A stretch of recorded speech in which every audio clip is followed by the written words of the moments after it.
విశాఖలో ఆర్టీఏ అధికారుల సోదాలతో private travels ఆపరేటర్లలో ఆందోళన కనిపిస్తోంది. మధురవాడ నుండి గాజువాక వరకు 6 ప్రదేశాల్లో ప్రైవేట్ ట్రావెల్స్ బస్సులను తనిఖీలు చేశారు. ఎగ్జిట్ డోర్తో పాటు మిగిలిన భద్రతాపరమైన చర్యలను క్షుణ్ణంగా పరిశీలిస్తున్నారు. బండికి సంబంధించిన పత్రాలపైన ఆరా తీస్తున్నారు. దీనిపై మోర్ డీటెయిల్స్ మా ప్రతినిధి రాజు అందిస్తారు.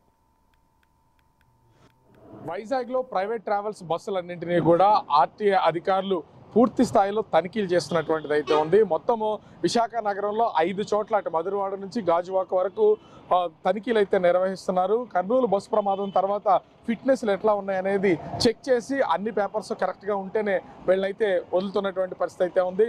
స్లీపర్ కోచెస్ మీద ఎక్కువగా ఫోకస్ చేసాం ఈరోజు.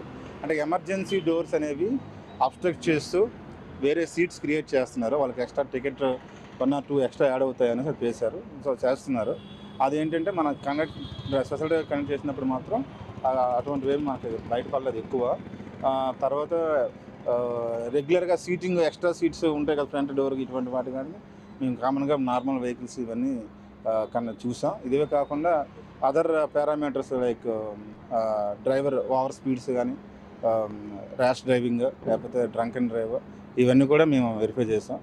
అపార్ట్ ఫ్రమ్ దట్ డాక్యుమెంటేషన్ ఏదైతే ఉందో, డాక్యుమెంటేషన్ అంటే ట్యాక్స్, పర్మిట్, ఫిట్నెస్, ఇవన్నీ ఆల్రెడీ వాళ్ళకి డాక్యుమెంటేషన్ ఉన్నాయా లేవో కూడా వెరిఫై చేస్తాం. మీరు చేస్తున్నటువంటి ప్లేసెస్లో ఏమన్నా గుర్తించారా?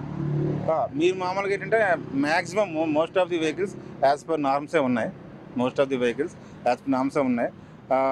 ఇప్పుడు ఇందాకలే మేము సోదరులు ఇలా ఉన్నప్పుడు చూసారు, ఒక ఎమర్జెన్సీ డోర్ని చూపించడం కూడా జరిగింది. ఎమర్జెన్సీ డోర్ని అబ్స్ట్రక్ట్ చేశారు అంతకుముందు. ఈరోజు మనం వెరిఫై చేసినప్పుడు ఆ సీట్ కూడా అక్కడ లేదు, తీసేశారు. సీటింగ్లో కూడా ఆన్లైన్లో బుకింగ్ సీటింగ్ అది లేదు మాట. అంటే ఆ ఎమర్జెన్సీ డోర్ ఏదైతే ఉందో దానికి యాక్సెస్ ఇచ్చారు. ఈ రెగ్యులర్గా తనిఖీలు చేయకపోవడం వల్ల ఇట్లాంటివి అనేవి ఉత్పన్నం అవుతుంటాయనే అపోహలు కూడా చాలా వరకు ఉంటుంది. అసలు మీరు తనిఖీలు చేస్తారా లేదా ఏంటి? మీరు రెగ్యులర్గా చూడండి. ఈ రోజు నుంచి కానీ లాస్ట్ ఒక 1 month నుంచి చూడండి, ఎప్పుడు సీసీ బస్సు డ్రైవ్ చేస్తూనే ఉంటాం. ఎందుకంటే దట్ ఈజ్ అవర్ ప్యాసింజర్స్ అనేది సేఫ్టీ అనేది కానీ ఇది కానీ మనకి అట్మోస్ట్ ఇంపార్టెంట్గా. పర్టికులర్గా మన డిటీసీ విశాఖపట్నం నుంచి మాత్రం ప్రతి సీసీ బస్సులు ఎవ్రీడే మన అక్కడ ఆగనంపూర్ టోల్గేట్ నుంచి ఇక్కడికి వచ్చిన తర్వాత ఎన్ఐడి దగ్గర, ఎన్ఎస్టీఎల్ దగ్గర చేస్తాం.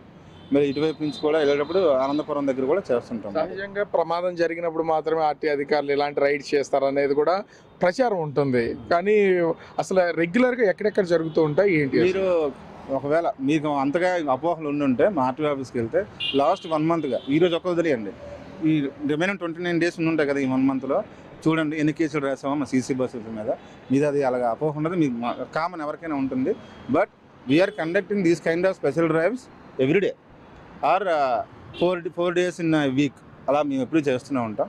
Apart from other goods carriage vehicle డ్రైవ్స్తో పాటు ఇవి చేస్తూనే ఉన్నాం.